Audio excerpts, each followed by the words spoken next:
Hello you guys, welcome back to my channel and to another video. Today is going to be another storytime video. We are going to dive back a couple years ago when I was living with a really sketchy guy and I got drugged. This is a really serious story, really fucked up, really weird, but we're going to talk about it today. So let's get straight into the video. Also, you guys, before we get started, do not forget to smash that subscribe button, like this video, and turn on the notification bell so you will be notified when I upload future videos.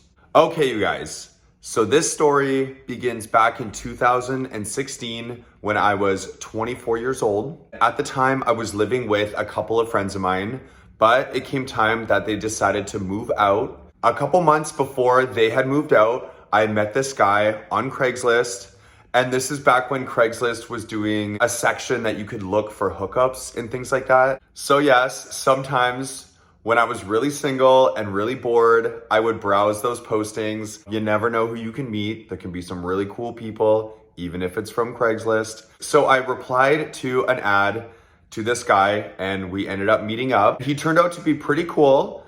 There was no sexual chemistry or anything like that. I wasn't attracted to him, but we just kind of became buddies. And actually, funny enough, we used to work together a couple years before that. We both worked at Equality Foods. I was a cashier and he was like stacking fruit and produce. Once my friends had moved out, I actually hit him up to see if he was looking for a place to live.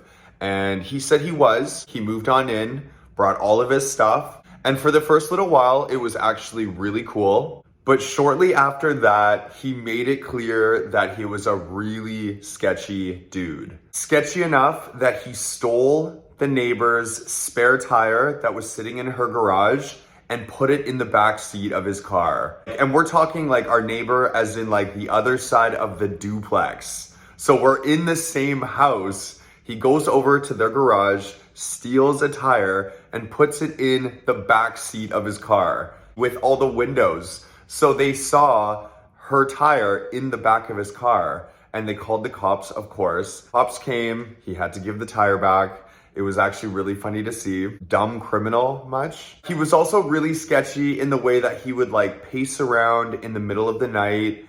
And then in the morning, he would still be awake, sitting on the couch with like really, really dark circles under his eyes.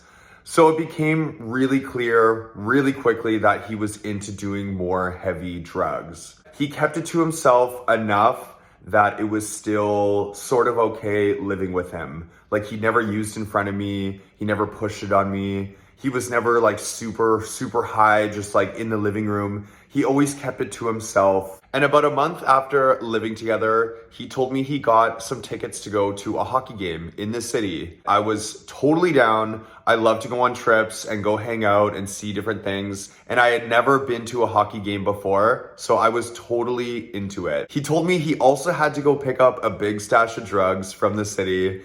And I was like, whatever, do your thing. I don't care. I'll just come, we'll go to the game and we'll have some fun. So we packed a couple bags and we headed to the ferry, went over to the city. Once we landed in the city, we went for some food. And then not long after that, we went to the hockey game. And hockey games are actually a lot of fun. I'm not a huge sports guy, but just the vibes of going to a hockey game. And afterwards, we went back to the hotel. We had some booze at the hotel that we had picked up prior to going to the game. We were just drinking and we were hanging out. I was really wanting to just have like a couple drinks at the hotel and then I wanted to go out. Go to the club, go dance. We're in this city, so I wanted to go out and have fun. But he made it clear that he did not want to go out at all. He just wanted to like stay at the hotel. So I told him that maybe like we'll just have a couple drinks and then I'll go out. Being at the hotel and we're drinking, I had to pee. I went to the bathroom, came back, and I took a sip of my drink and I had noticed that there were pills like bubbling away in my drink. So I'm like looking at my drink and looking at him and I like dumped out my drink right away. And of course I got super mad. I was like, what the fuck are you doing? And he was like, oh, sorry. No, don't worry about it. No, it's chill, blah, blah, blah. And I was like, what the fuck, man? And then shortly after that, I went to go pour another drink. This is after like I slammed a whole bunch of water and you know, I was kind of freaking out for a minute and I was like, what the fuck? Like, I better not die. So I go up to the bottle and I was about to pour another drink, but then I noticed there were pills in the bottle of rum as well. And at this point I freaked out. Like I was like, what the fuck, dude? Like I lost my mind, of course, because there was pills in my drink and then he had put pills in the bottle. About 2 to 3 minutes later, I was fully passed out. And I didn't pass out because of too much alcohol consumption. And thinking back, it's like I could have died. What the fuck is this guy doing? I didn't think he was this kind of guy that he would put pills in my drink. I passed out hard and I actually ended up waking up in the middle of the night on my bed in the hotel room and he was like on top of me and his face was like buried in my crotch. So I woke up and of course I was super dazed and I was just like, what are you doing? And he was so sketchy. He like got up and like stood in the corner of the room in the dark for a second and was just like staring at me and then like left the hotel room. It was so beyond creepy and weird.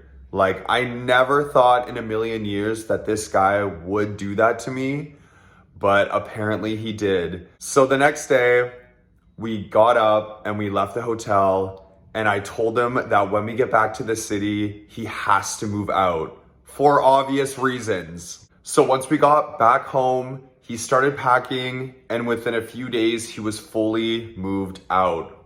Thank God. In the meantime, while he was still there over the next couple days, I tell you guys, I did not consume any food or drinks that were in our fridge at home. Nothing. I ate and drank everything outside of the house. Like I bought a flat of water and I was just getting takeout over the next couple days because I was not gonna be eating or drinking anything with him living in the same house still. So I am really happy that I am still alive today and that hotel room is not the last thing that I ever saw. Eventually he had moved out completely and I never talked to him again. After that, I just had some other friends move on in and things were a lot more normal. I don't know if any of you guys have lived with someone that uses a lot of drugs, but yeah, it's really scary and really unsettling. And even if they do drugs, a lot of the times, you know, they're not going to do anything to you. Like they just want to use and they just want to be left alone, which I thought was the situation for this guy. But nah, he had other plans apparently. But anyways, you guys, that was my story of getting drugged back when I was 24. And let's hope it never happens again. I hope you guys enjoyed this story. Do not forget to like this video, subscribe to my channel, and come on back for so many more videos. I am doing all kinds of crazy, fun, cool stuff, and you guys don't want to miss out. So, oh, my kitty. All right, you guys, I will catch you guys again really soon. Bye.